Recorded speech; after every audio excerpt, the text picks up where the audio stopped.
3, 2, 1.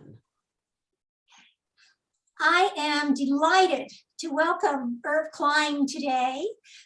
This is Irv's latest squat, which I just got in the mail yesterday, and I'm thrilled to have Irv's second novel. Irv won the 2020 Imadjinn Award for Best Historical Fiction for his first novel, Subterfuge. He is also president of the board of Louisville Literary Arts.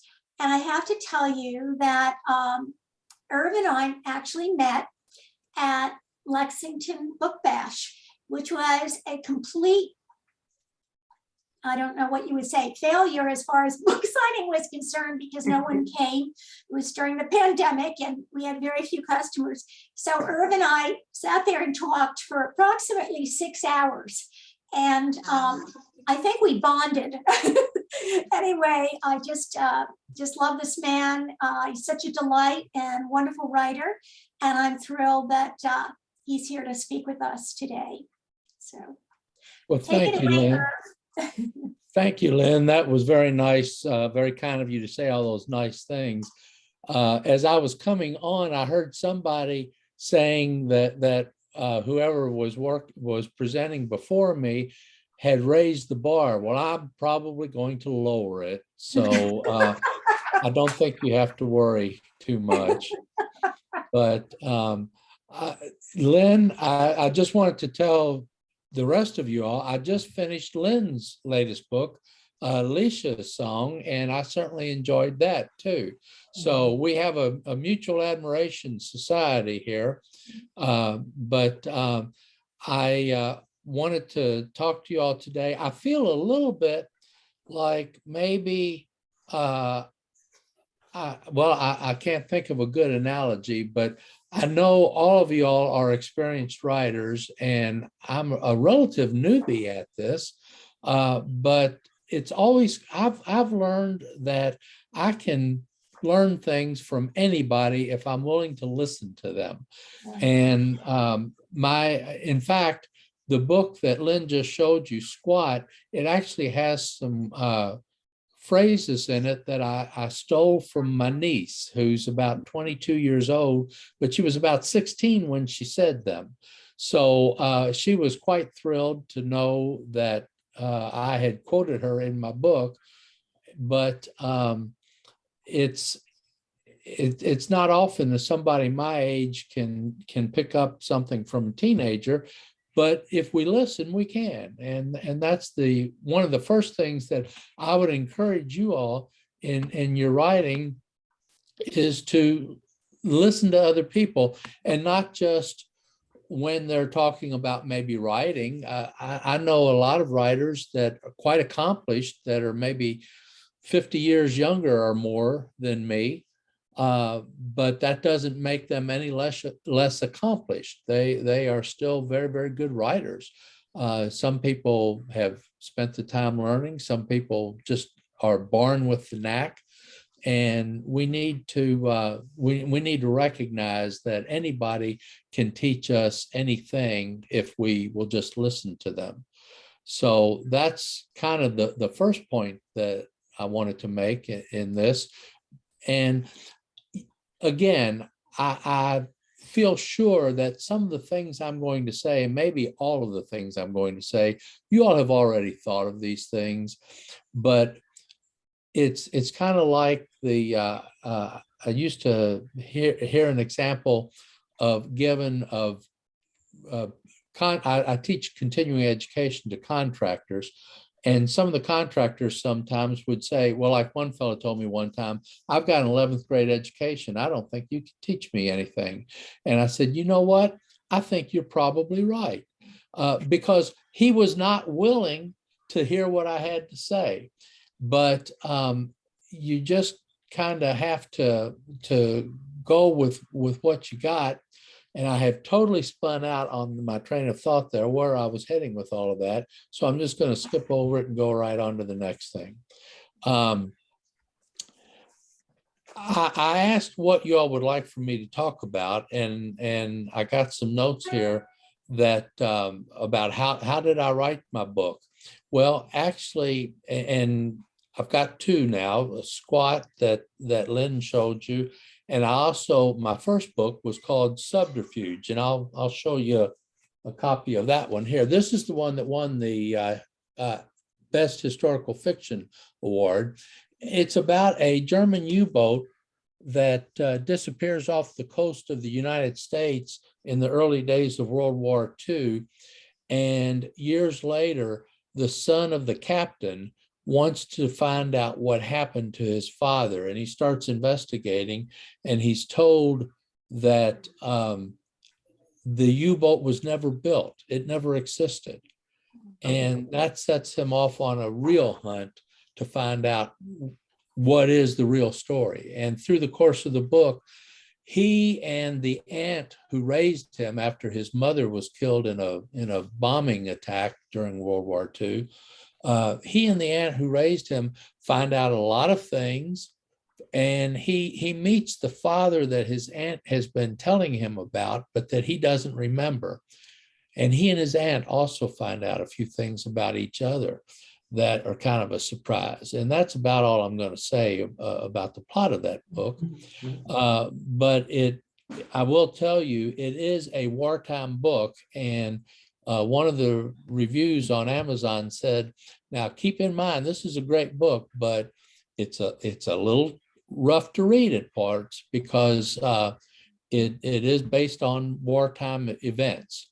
So I actually wrote Squat first, and I approached a number of agents trying to get some interest in it, including some people locally. And they pretty much told me that it just didn't fit their model, what they were promoting. So, and also one person told me it wasn't historical enough. It starts in about 1936 and it goes through about 1972. And one of the agents told me that it's got to be at least 50 years old to be considered historical. And that since it ended in 1972, that was at that time less than 50 years.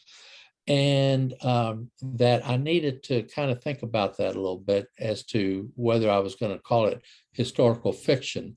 So then I started calling it a historical mystery because it's got a mystery in it too. Plus the publisher that I met, and I asked him if they published any historical fiction, that I thought I had a book that he might be interested in. He said, no, we don't publish historical fiction, but we publish historical mysteries. And I said, well, it's got a mystery in it too. So, you gotta, sometimes you gotta tap dance a little bit and give them what they want. So he gave me the name of an individual to send it to. And he says, if this fella likes it, we will publish it. Well, the fellow liked it, but he also gave me quite a few lessons in writing, which I loved. I know that talking about listening to people, I remember one time when I took a chapter, probably of Subterfuge, to a writer's group. No, it would have been Squat because it was early on in my writing career. And I took a copy of a chapter to my writers group, and I knew this was perfect. I had everything nailed, and they were just going to love it. And they were going to tell me how good this book was. And so after it was over, they ripped it apart. And I kind of got my feelings hurt and actually even got a little bit mad about it. So I went home that night and thought about what they said and tried rewriting it in the manner that they suggested. And all of a sudden, I'm sure all of y'all have experienced this at some point, the characters just took over the story. Mm-hmm. And it just started falling in place right along the lines of what they had suggested. And when I finished it, I realized that it was so much better than it had been before. And that was my kind of an aha moment. Oh, now I get it. Now I understand how to use a writer's group, how to listen and and improve my writing based on what they tell me.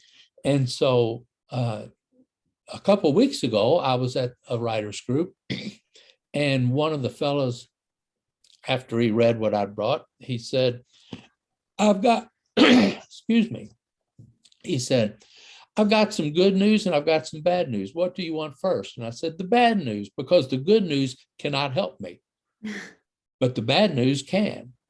And he said, well, I think you ought to drop this first paragraph out of the chapter.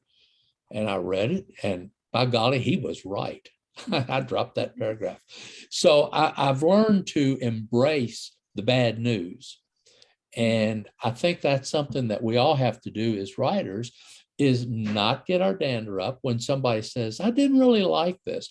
First of all, I don't worry if one person tells me they don't like it, because like Abraham Lincoln said, you can't please all the people all of the time, or you can't, I think he said, you can't fool all of the people all the time. But I would paraphrase that to, you can't please all of the people all the time either. So I don't expect everybody to like my stories. But if the whole group says this doesn't work, then I know I've got a problem. And if it's half and half, then I probably ought to maybe make a few modifications to see if I can help it along. But I've even had people at writers groups tell me, somebody will say, I didn't follow this. This makes no sense to me. And other people will write it on the bottom of my page, I followed it fine. I didn't have any problem with it. They don't want to say it out loud. They don't want to hurt the other person's feelings. But if the majority of the group seems comfortable with what I've written, I'm good. I'm happy with that. And I told somebody one time that I probably take about 20% of the criticism that I'm given in writers groups and actually use it in rewriting. And the other 80%, I'm comfortable with what I've got. And I don't substitute their opinions for my opinions unless it's several of the people telling me. So that's just a little bit of how I operate with writers groups. And another thing that I do, I'm in 3 writers groups. I'm sure most of y'all are in more than one also. And what I like to do is I've got one group that I think is better at the overall story. And then there's another group that's better at nitpicking the wording and things like that.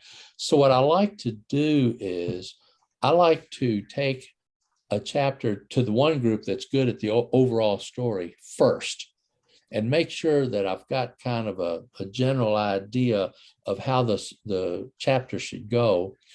And then I rewrite it based on what they've told me and take it to the other group and get them to nitpick it. And then I can really hone in on how I want to have things read. But sometimes that doesn't work, because sometimes you just get out of sync, or you don't get any writing done in a given week or something like that. Plus, one of the other things that I might mention to you all is I'm going to talk about some classes that are online called the Great Courses. But before I do, I just kind of want to tell you where I'm heading with this.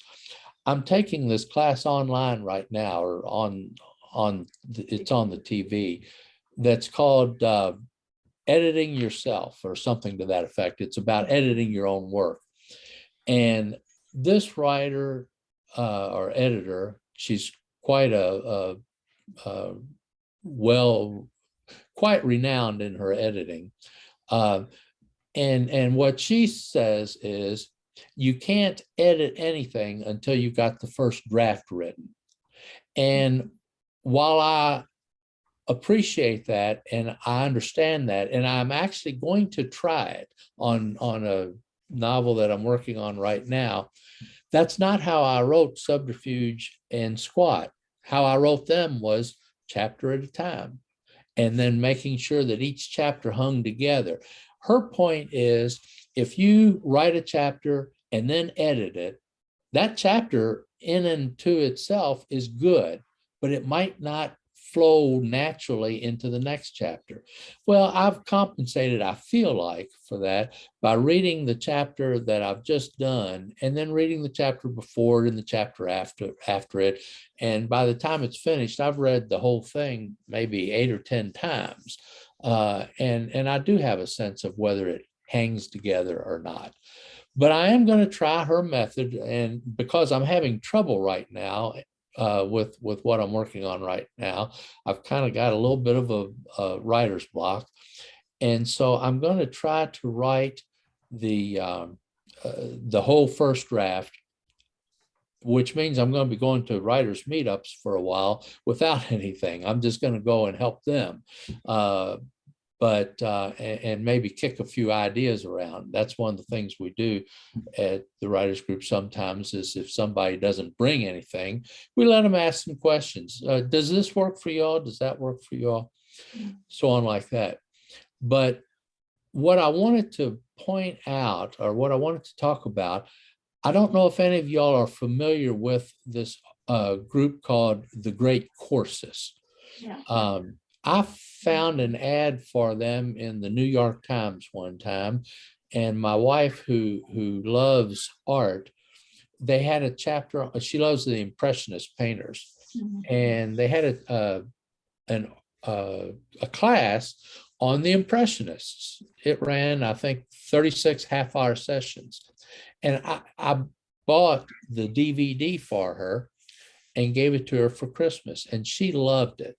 And I did too, actually. It was very well put together. And we later, years later, got to hear the teacher speak at the Speed Art Museum. He's a professor down at the University of Texas. And we told him how much we enjoyed his class. But from there, I started looking, and I realized they had classes on writing too. So I bought a couple of their classes, and the nice thing is you can buy these things on DVD or you can buy them on CD. Well, the art class, we needed to see that on DVD. That's not something you can just listen to and fully appreciate it. But writing, I figured I don't need a visual on that. I can just listen to it. So I would buy the CDs, which are about the cheapest thing that they have. And I drive back and forth to Frankfurt a fair amount, and I would listen to them on the way back and forth to Frankfurt. Each lecture was about a half hour, so I could listen to 2. If I drove slowly, I could listen to 2 on the way there and 2 on the way home. And there's a couple of classes on writing that I've listened to 3 or 4 times, because you know how it is. You listen to something and you forget it, or you're in your old habits, and it doesn't work. So about a year and a half, maybe 2 years ago, the Great Courses started a program that they call Wondrium, WONDRIUM. And the Wondrium classes are all online. So I pay one price per month, and I can access any of their classes. I can pop in any lecture that I want, and it's all on demand. It's all pre-recorded, so you don't have to show up at a given time. And I started, for example, this editing class that I was talking about. I started watching episodes of it last night after I was trying to write, and I just wasn't getting anywhere. And so I thought, well, I'm going to listen to this for a little bit, just kind of break up a little bit the pattern. But I would highly recommend Wondrium, and I know there are other programs like this too. And I'm not trying to sell anything from Great Courses. I don't get a kickback or anything on that. They don't even know I'm out here talking about them. But if you've got something like that, I hope you'll share it with us before we finish, and because I might want to try them also.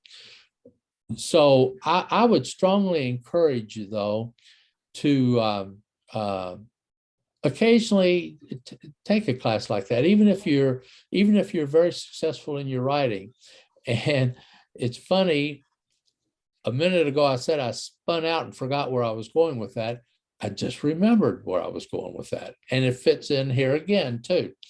And that is, when I'm teaching these continuing education classes, sometimes the contractors are not real happy that they have to do this. They have to maintain a certain number of continuing education hours to renew their license every year. And they're not always happy with doing that. Some of them, like the fellow with the 11th grade education, really doesn't see the benefit of listening to someone else. But by golly, I've learned a lot. Even though I'm the teacher, I've learned a lot by listening to the people that are taking the class. And one of the things that I got out of it, I used to always start off with, I know you may not want to be here, but you have to be here. So you might as well take advantage of it. You might as well try to get something good out of this and listen. And one of the contractors there said, yeah, he says, I heard a story one time about a bunch of lumberjacks that were having a contest to see who could cut down the trees the fastest. And they had these huge trees and they had to do it with an axe. They couldn't use a saw or anything like that. And the one fella, or the two guys, they start off and they're both chopping trees. And after about 45 minutes, one of them stops and sits down and sharpens his blade for about 15 minutes. Well, the other fellow pulls way ahead of him. And he starts chopping and he's gradually making a little bit of headway. But after another 45 minutes, he stops again and he sharpens his blade again. And he ends up winning the competition. And the reason was he stopped periodically to sharpen his blade. And so his blade was sharper than the other fellows by the time they finished. And he was cutting the tree down more efficiently than his competition. And that's what we have to do as writers too. We periodically have to sharpen our blade, even if we've heard the same thing time and time again. It's not, you're not always going to put it in practice right away. And sometimes you have to hear it. I think the rule of thumb in marketing is you have to get your message before the people at least 3 times before they hear it. So think about that when you're sharpening your blade. You got to hear something about 3 times before it really resonates with you. So, and again, I feel like I'm preaching to the choir here because I suspect most of you all are well ahead of me on taking classes, but all I can do is talk about what I know, and that's one of the things I know, and sharpening your blade certainly helps. I was asked if I self-published my books, and it's kind of interesting. Subterfuge, the first book I had published, the publisher was really enthusiastic about it. I couldn't get any agents interested in it, but I certainly got a publisher interested in it. He said, yeah, this is really good stuff. Even though they don't normally publish historical fiction, he still liked it. And he told me after it was published, he said, now that we've published your first one, you bring us something, and as long as it's good, we'll publish it. You don't have to go anywhere else anymore. So I took him my second book, Squat, which actually was my first book. I wrote it, couldn't get anybody interested in it, set it aside, and I think it's who is it? The fellow that wrote on writing, very famous author, writes all the. Stephen King. Yes, thank you. Stephen King. I think he's the one that said, you write your first manuscript and then you put it on a shelf and you forget it. And then you go and you write your second one, and that's the one that gets published. So I was thinking about that, and I was thinking, well, maybe I can make Squat work. At the time, I was calling it A One-Woman Man in a One-Horse Town, because it was about a fellow who moved from Chicago to rural Kentucky, and he finds life in rural Kentucky in a one-horse town, and he is very devoted to his woman. But then he starts remembering the woman that he left behind in Chicago, and starts getting a little bit of a wandering eye.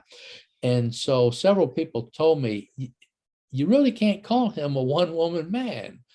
And also, that's not really what the book's about, because what the book ended up being about was about his relationship with his new friend by the name of Squat. And Squat is a mentally challenged man for whom he becomes the legal guardian. And he finally finds meaning in his life. And keeping with the theme of you can learn from anybody if you're willing to listen, the blurb on the back says that he's trying to do all these things, and people are telling him this and people are telling him that, but there's another voice if Bob will listen, the voice of the soft-spoken man who calls himself Squat. Bob learns so much from Squat when he finally starts listening. And Squat is a combination of three people in my family. I had an uncle who had Down syndrome, and I have a nephew who had Down syndrome, and I have a brother-in-law who is severely autistic. And I kind of cobbled them together and made the character of Squat. And several people expressed some concern that I called him Squat. And I initially had it that they called him that because his brother said, we call him that because he don't know squat. And I thought that might be a little disrespectful. And so instead I had him naming himself. He says, I squat. And that's how he gets his name. He calls himself that. I asked my brother, who is the father to my nephew who has Down syndrome, did he feel that was disrespectful? And he said, not really. If you read the book and you realize you treat the character of Squat very kindly, and you're very sympathetic to him. And so if people will just read the book, they'll be okay with it. So that's kind of where I came up with Squat. And as I said, I was calling it A One-Woman Man in a One-Horse Town, but then when I refocused, and he ends up in a relationship, and he does. It's not all about him and Squat. There are other people in his life also, but I focused more on the relationship with Squat, and I think it made it a more interesting book. It certainly made the character of my main character, who's a man named Bob, I think it made him a little bit more interesting, that he was willing to listen to Squat. He's always dispensing all this wisdom that he has. And then all of a sudden one day he realizes, I'm not so smart. I'm not as smart as Squat. And I need to listen to the man and find out what he's talking about. In fact, there's one scene where he refers to Squat as being a relationship savant, because Squat knows how to get along with people. So I rewrote it and restructured it, and really, of course, I think we're all supposed to like our own books. I liked it a whole lot more. And so did my writing group. I started taking it back to them, and they said, we've read this before. Yeah, but this is a different version of it.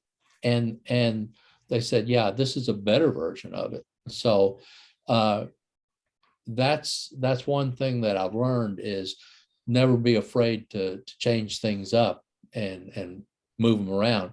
But then I had the issue of the title, and the editor said, that title, first of all, it's too long. And I told him a rather off-color joke about titles that are too long, and he laughed, but he said, I don't care, the title's still too long. And and he said, and it's not descriptive either. So we kicked around any number of different things along the lines of, you don't know squat, I don't know squat. Until Bob knew squat, he didn't know squat, things like that. And so finally I just said, I'm just going to call it squat. Just leave it out there, and just one word, one name. And I was wondering though, if I've created a box for myself and put myself in a box, because my first book was Subterfuge. Now this is Squat. Can I ever get beyond the one word title? Well, I have. My next book is going to be called What Joan Knew. And it's about a fella who is, and this is the one I'm working on now, he's responsible for the accidental death of most of his family, and how he deals with that. And his sister-in-law by the name of Joan keeps telling him, you got to do this, you got to do that. And as he goes through the book, he begins to realize, yeah, Joan's right, I need to do that. And so at the end, Joan tells him some things that she's known all along and he hasn't been able to figure out, or he relates to her, I've learned this from you. And she said, well, there's one other thing you haven't learned. And she reveals that, and that's kind of the hook at the end of the story. But so I think I'll get beyond the one word title. But I started off talking about, see, I wander. My mind wanders. I started off talking about a little bit about how I published this, and Subterfuge went really fast. I gave it to the publishing company in December. By March, it was out. And so I'm thinking the same thing's going to happen with Squat. So I gave them Squat the following December. And the following December, I still hadn't gotten it. And it's a year and a half and I haven't gotten it. And I went to the publisher and I said, look, I know it's a business decision. I'm a big boy, I can handle it. If you don't want to publish that book, just say so. Not a problem. I'll self-publish it. I'll do something else. I'll take, oh, no. We want to publish it. Bottom line, he was involved in a lot of things and still is. And he had put it on the back burner, and I had to kind of start pushing and telling him, look, I don't mind. I'll take it elsewhere. I'll do something else with it. If you don't want to, all you got to do is say, it doesn't fit our business mode. I understand it's a business. And he kept telling me though, no, we want to publish it. Well, it finally came out about 20 months after I gave it to him in the first place. And he said, oh, this is so good. I really like it. But I had made up my mind I was going to self-publish it. And I was just starting to look into that when he finally called me up one day and he said, you need to pick a cover for that book. And so the cover that you saw, Lynn showed you all a little while ago, it's a picture of a house. And what happens is in the story, a lot of the action takes place on the front porch. And I wanted the idea of my main character, who introduces himself when he's nervous. He introduces himself as Bob, B-O-B Bob. And that's his way of dealing with his anxiety. And then when he does it, it's like, I've done it again. But I wanted the idea of Bob is coming home. He's not from this small town, but it doesn't matter. He's still coming home. And so this is not exactly the way I envisioned the house, but it's close enough. And I wanted him to hire somebody to do a sketch, to draw it exactly as I saw it. And he said, "No, I'm not going to do that." He said, "We need to pick a photograph." So I found that photo online and we used it. But like I say, sometimes you just have to prod him a little bit. And I know other writers that have had him publish books for them that have also, now there's one fellow in particular I'm thinking about. He's had about 20 books published, and about probably 16 or so of them were published by this same fellow that published mine. But the other 4, he just, I don't know, one reason or another, he decided he was looking to see if he could get his moving a little bit faster too. But I don't worry about time too much normally, because it takes me a while to write a book. I take a long, long time. And I hear about these people that write a book every 6 months or something like that. I can't do it. Now, the good thing is I don't need to publish my books to support myself. I'm retired, semi-retired. I still teach a few classes here and there. I do a few things that I get paid for. I like to say I dabble, but I don't need the money. And it's a good thing, because these books are not selling like I would like them to. But I sat behind a guy in high school for 4 years who, about 25 years ago, he wrote a book and he sold the movie rights for $1 million. And I've always said, hey, anybody wants this for $1 million, it's theirs, lock, stock, and barrel. But it kind of, I'm happy for him because he's a nice guy, and I'm happy for any writer that does well. But I know my books are probably not in the $1 million range. I'm not Ernest Hemingway. That's just not going to happen. But I don't need it to happen.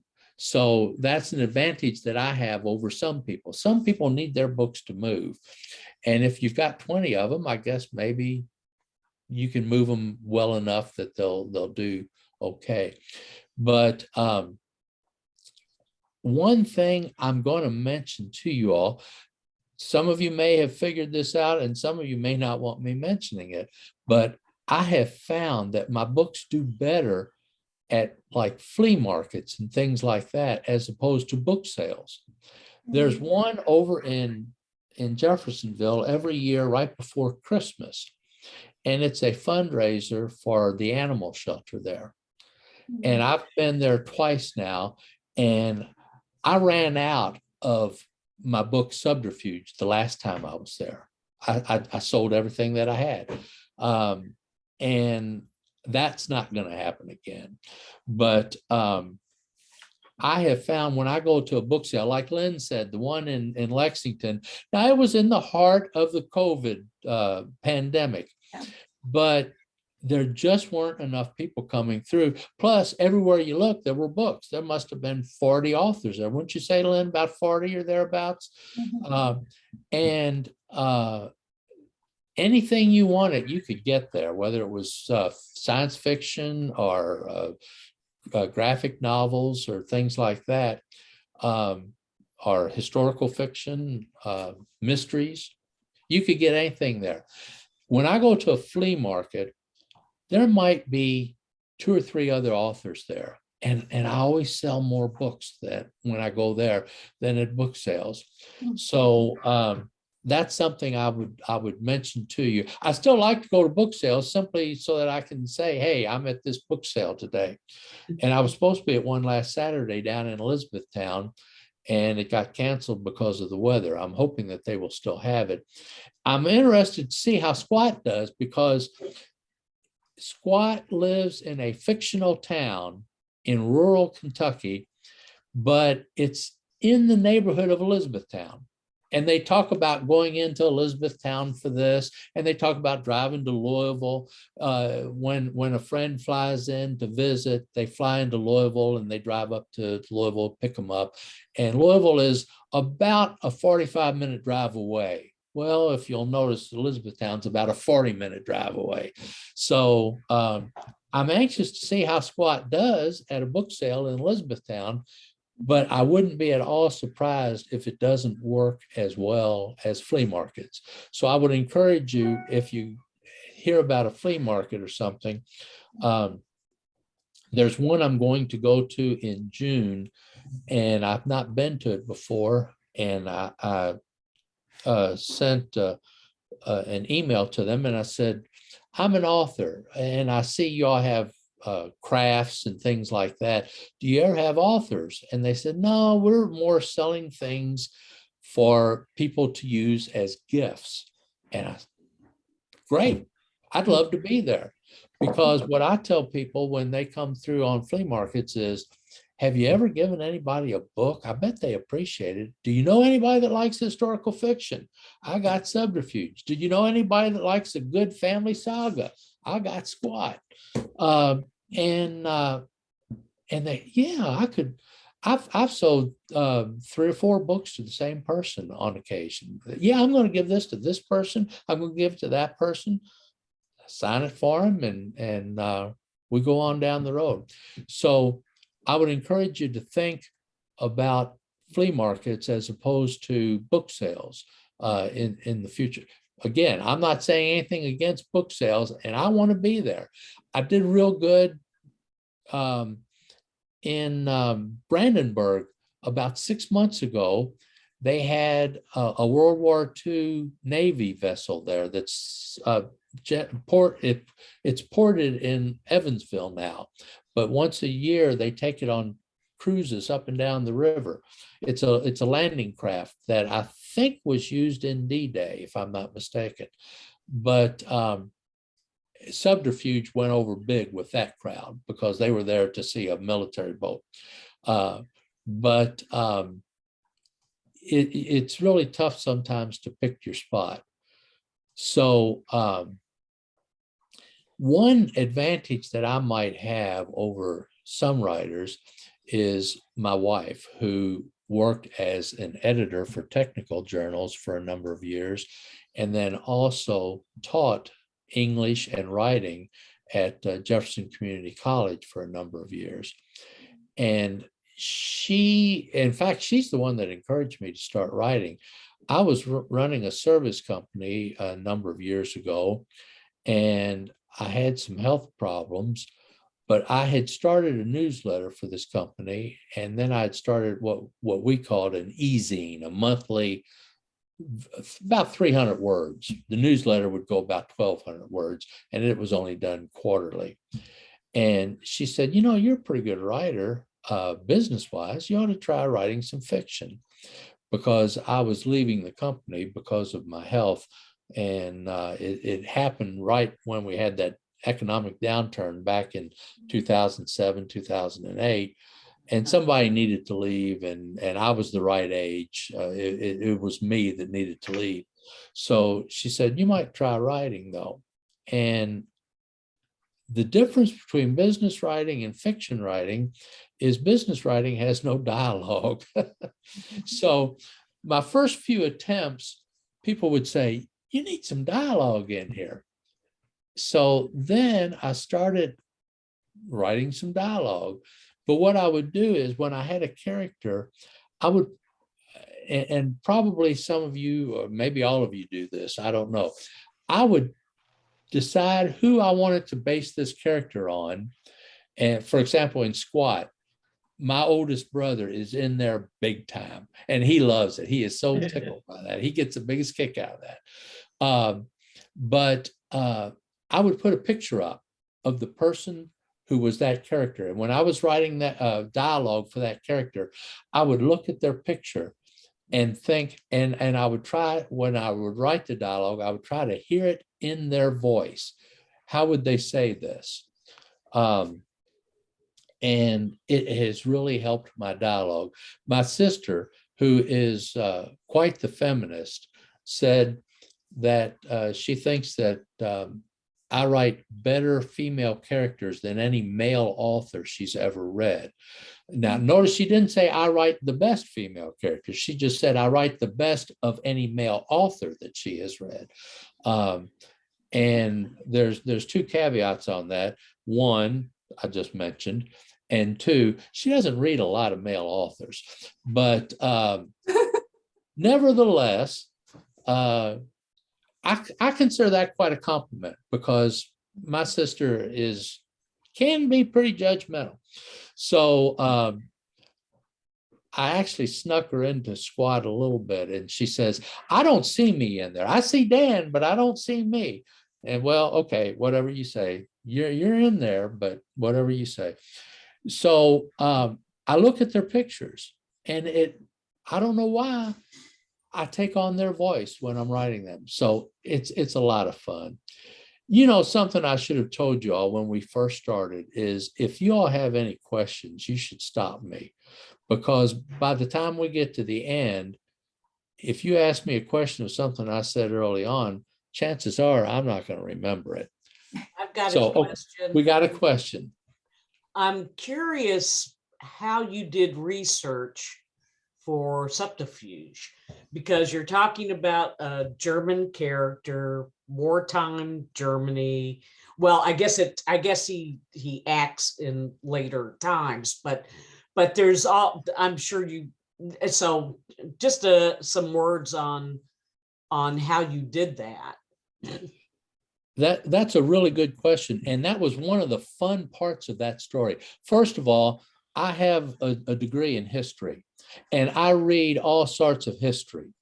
I read about, and World War II, European history is my favorite, and World War II, especially 20th century European history. So I already had a pretty good leg up on how they did the logistics of the military, did the logistics. But I read 4 or 5, and I enjoyed doing it. I read 4 or 5 memoirs of U-boat captains. And so everything that happens in Subterfuge, one of the things that I was warned about was, when you write a historical fiction, there's always going to be somebody that comes along and says that didn't happen or that couldn't happen. Well, I can tell you everything on my U-boat that happened to a U-boat somewhere. Okay.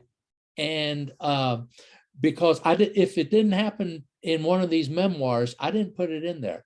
Then the second thing I did, they had a number of different models of U-boats, you know, like cars. You come along, you've got the 2015 model of this car, which might be totally different from the 2020 model because they've made advances in science. So I knew that there was a U-boat on display at a museum in Chicago. It was captured during World War II. And I made mine the same model as the one in Chicago. Then I went up to Chicago with a good friend of mine, and I paid extra to take an especially long tour of this U-boat. And I did measurements, I took pictures, so that if in that book, if it says the captain turned and walked 10 feet, the captain turned and walked 10 feet, because that's how far it was to this, whatever it was he was walking to. And then a little bit of the book happens in England. In the Winston Churchill had a war room under one of the buildings in London where they couldn't get bombed, or they were relatively safe from bombs. I took a tour of that area there so I could get a feel for that too. And I spent a lot of time researching it. Now, as far as the people, I approached the people in the later years after the war. My philosophy is people are people. A German person is going to do the same thing as an American person. And the Germans that I was writing about were not Nazis. They were not in favor necessarily of World War II. So that gave me a little bit of an out there also. But the research was, I already had a bunch of it, but the fun part of it was it gave me a reason to buy about 10 or 12 more books. That was one of the better parts of it. And some of them I wouldn't read the whole book. Some of them I was even looking for a specific item, and I would look in the index to see if they would mention it. And if they did, I would buy the book. And then I would read just that part that had to do with that.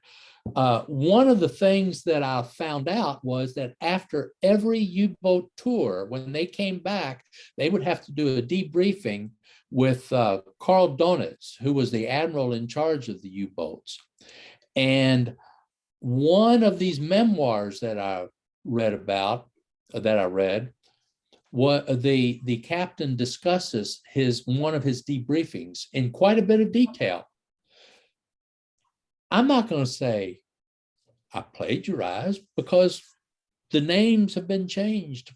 Well, except for there were 3 U-boat captains there, and he quoted them. They're in quotes.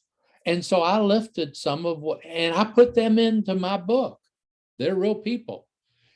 I just added a 4th U-boat captain who was my fictional captain. So I know that meeting is in fact, I even say in the back of the book in the author's notes, this meeting occurred. This meeting is accurate, except for where my fellow is talking. Okay. So it was a lot of fun to research it. And it took me about 5 years. Are there any other questions now?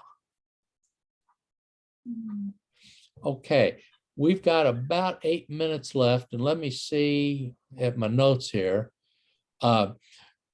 Obviously, when I mentioned on writing, you all said Stephen King, and y'all are obviously reading books that other authors have written. I read Stephen King, Maeve Binchy, Elizabeth Berg, Writers on Writing, which was from the New York Times. They had taken excerpts from writers who talked about their writing.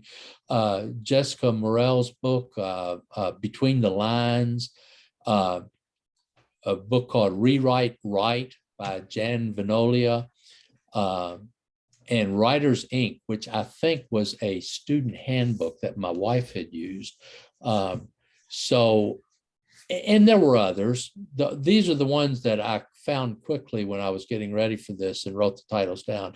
But I would strongly encourage you to read any of these authors. And sometimes, though, you've got to read it and say, okay, I like that, or that doesn't work for me. I have tried some of the tips that they put in there, and they just didn't work with me. And that's just not my style. And so I don't use them, but I don't regret trying them, because now I know they don't work. They don't work for me, but they very well may work for you. So that's something that I think every writer needs to be doing. And that goes back to the idea of sharpening the axe. You've got to occasionally stop and think about what you're doing and how you're doing it. I found a writer's symposium up in a little town called Yellow Springs, Ohio, this coming August. And my wife and I, my wife has a lot of family in Northern Ohio, and we met in Yellow Springs a couple of years ago and just fell in love with the town. And I find this writing symposium, and I said, hey, you want to go back to Yellow Springs? She says, sure. So we're going to go to this. Now, that's not the best reason in the world to choose a writer's symposium, but it is a reason. And I know that we're going to have a good time, and I fully expect to learn some things. They've listed the authors that are going to be there teaching, and I'm looking forward to hearing from them. So again, and I think Lynn mentioned that my first book, Subterfuge, won the Imadjinn Award at the Imaginarium here in Louisville. that's one of my favorite things to go to. Now they're raising the price a little bit. They're getting a little bit more pricey, but I have found in years past that was one of the best values for the money, because they had so much information there, and plus that's where I met my publisher. So I have fond memories of it in the past, and I've participated in some of their workshops. We're just about out of time. I mentioned workshops, and I wanted to mention that Lynn brought up, I'm president of the board of Louisville Literary Arts this year. And I know some of y'all are involved there, and I recognize some of the names from our membership list. But I just want to mention very quickly, we put on workshops also. We'll have them periodically. But the big thing that we do is we call it the Writers Block, which is a writers festival. We used to have it in November of each year, and it got canceled because of the pandemic the last couple of years. We haven't had it since 2019, but in 2022, we're going to have it again. We're going to have it on November 12th at the Ivy Tech campus in Sellersburg, Indiana. And I would encourage any of you all to come. And also, if you want to participate, if you want to present something, if you want to be on a panel, contact me and let me know what you're interested in. We're going to have at least 3 panels. One's on publishing, one's on the marketing and publishing, and one is on writing. We're also going to have some classes that people can attend. So we're real excited about it. I'm looking forward to it, and hope some of y'all can come. And it's 1:57. I'm going to stop and see if y'all have any questions or comments. You know, again, I'm here to learn too. So if you've got a comment on something that I suggested, either it worked or did not work for you, please jump in there. Well, Irv, thank you so much. This has been great. And, you know, I'm really glad you said the thing about, well, I read these books and sometimes they give advice that doesn't work for me, and sometimes it does. And on the Guppies listserv, which is a kind of an online group for sisters in crime, they have all these people saying what works for them. This is my process, and I do it this way. And I've done that too. This is my process, and I do it that way. But, you know, you really do just have to figure out what works for you. And it's very individual. You know, that's something that that has really struck me about writing, is that sometimes people will say, this is the way to do it. And no, it might not be the right way for you. But Exactly. It's whatever works for the person, I think. So, Yes, I agree wholeheartedly. But that doesn't mean you shouldn't explore it. Like I said, that tip on that the editing lady gave in that lesson that I was listening to yesterday, I'm going to try it. And I'm going to keep an open mind about it, because an open mind, a mind works like an umbrella. It only works if it's open. So, yes. Right. But if it doesn't work, I'll quit. Yeah. My comment is that my process involves what I call a brain dump. I write the whole the draft, and it usually takes me 2 to 3 months. And then I go do the work of revising, and what comes out at the end may be totally different than what the manuscript I started out with. But but that's but for me, it works best if I just write from start to finish and end. Good. What is the name of the group that's holding the symposium on the 12th of November? What is the name of the group that's holding? Hold on just a second. And it's Louisville Literary Arts. Literary Arts. Yeah, Louisville Literary Arts is 12th of November. Yeah, Right. I'll make sure I have that on our Yeah. events Awesome. Okay, I chat appreciate that. list too, and I'll send out the new information about it to you guys. I appreciate that. Let me share Irv, something. I really wanted to thank you for the class today, and I wanted to tell you how much I got out of it. I really enjoyed listening to you talk, and something you said, I loved your little thing that you said about, you know, taking classes, because I think that's something so key. And I think that so many times people get so busy doing the writing part, they forget that they need to like refresh and learn something new. So every year I'm kind of like that too. And I like to say at the beginning of the year, I'm going to take at least 3 or 4 classes, and I try to like figure out which ones I'm going to do ahead of time. But I think it's super important, no matter what level you are at writing, that you continue to refresh and learn, because there's always something new and always something changing, and you could learn something from everybody, just like you said. One thing that I've never done that I heard about it last year, a writer said that they take about a 3 or 4 day where they go off by themselves and they just think about their job of writing, not the writing itself, but how they go to market, how they put their career together. And I might try that this summer. I have a friend who has a cabin down at Lake Cumberland, and he's always offering it to me. I may go down there for a couple of days just by myself and just think. So Yeah, that sounds like a good plan. Yeah, and you mentioned those great classes, or I can't remember what it's actually called, but those classes you talked about that you and your wife attended. I get those brochures all the time, and they're actually a little pricey.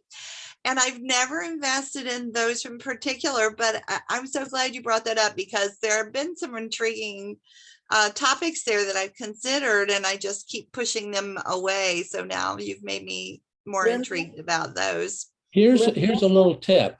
They all go on sale at least once a year. They'll have a price of $250. There's no way I'm going to pay $250, but I'll pay $25. But right now they're 85% off right now. Cool.